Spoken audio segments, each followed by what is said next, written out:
অনেক বাবা মা জীবদ্দশাতেই তাদের সন্তানের নামে সম্পত্তি লিখে দেওয়ার পর পড়েন নানা ভোগান্তিতে, এমনকি বাড়ি থেকে বের করে দেওয়ার মতো ঘটনা ঘটে। এ সময় তাদের একমাত্র আশ্রয়স্থল হয় রাস্তা বা বৃদ্ধাশ্রমে। এবার সেই বাস্তবতায় পরিবর্তন আনতে উদ্যোগ গ্রহণ করছে সরকার।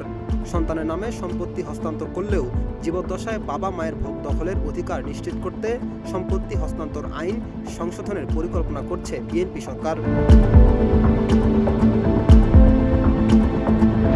সরকারের এই পরিকল্পনা বাস্তবায়িত হলে সন্তানের নামে সম্পত্তি হস্তান্তরের পরেও জীবদ্দশায় বাবা মায়ের অধিকার বহাল থাকবে।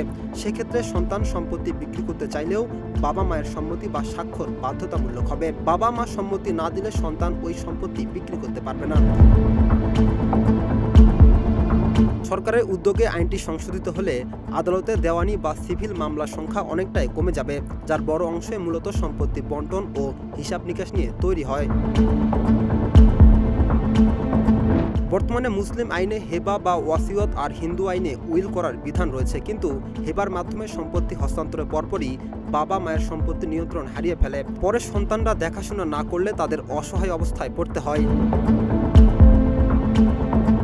তবে বিশেষ প্রয়োজনীয় বিষয়টি বিবেচনায় রেখে ব্যতিক্রমও রাখা হয়েছে। যদি বাবা মায়ের চিকিৎসার মতো জরুরি প্রয়োজনে সম্পত্তি বিক্রি করা প্রয়োজন হয় কিন্তু সন্তান সম্মতি না দেয়, তাহলে জেলা জজের কাছে আবেদন করা যাবে।